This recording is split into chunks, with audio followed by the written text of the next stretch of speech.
This episode of What's the Apps is brought to you by Audible and my oh so fabulous fake radio voice. Well, hello there, how's it going? It's John Q here from Techno Buffalo and welcome to What's the Apps. In the last episode, Electrostar OX10 suggested that I check out Opera Mini for iOS and Android. Opera Mini isn't really anything new, but as a long-time Opera user, I feel like it deserves a go. So, hang on to your 3D glasses, folks. For this episode of What's the Apps, we're going to be checking out Opera Mini. For many years, Opera was my main browser. I love the UI and I really love the mouse gestures. I mean, they're out of this world. I only recently switched over to Chrome because of the Google syncing and I really like the web development tools in Chrome. They're just really awesome. And plus, it's really lightweight and portable, compact, fits in your pocket kind of thing.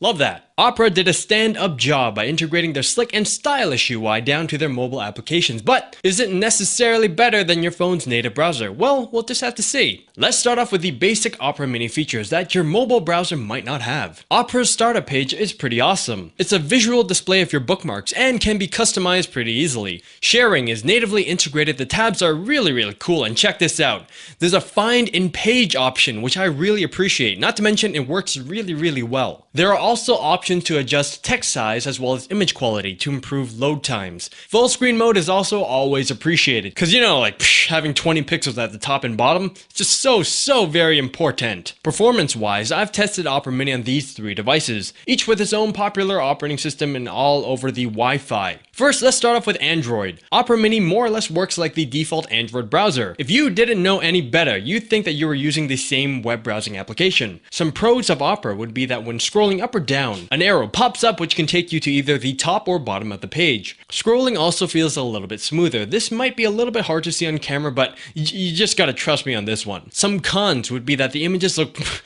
pretty nasty, even on quote high quality. Opera also behaves a little bit strange when rotated, as instead of readjusting the browser size, it kind of zooms in into the text content. Also, Opera Mini doesn't look like it supports a video playback. Shoot, you don't even see a link to open it on YouTube or anything. The full screen non-mobile desktop site loaded pretty okay, but the menu was a little bit screwed up. I noticed this on other sites as well, not all, but some. The experience is similar on iOS, but it's more pleasant than horrible. Opera scrolling is absolutely fantastic on iOS. Much better than Safari's, which I thought was pretty good at first, but now it looks how weak, feeble, and frail compared to this free-spirited one swipe never ends kind of experience you'd get on Opera. Unlike Android, images render just fine and video shows up as well, but like Android, it has that weird when in landscape mode, I must zoom into everything kind of thing going on. Lastly, let's check out Opera Mini on a non-touchy small screen, no nonsense, all business device like this BlackBerry. But first, a quick word from our sponsors at Audible.com. Audible.com is the leading provider of digital downloadable audiobooks and spoken word entertainment.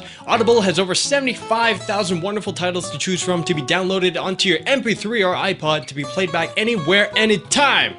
Okay? Choose from books in every genre. Science fiction, thrillers, drama, comedy, business, history, and much more. I was on there and I saw that they had some titles from George Carlin. Now, I have his ebooks, but there's nothing like, you know, Carlin's words spoken by the man himself, and having that playing in the background via audiobook while you do work.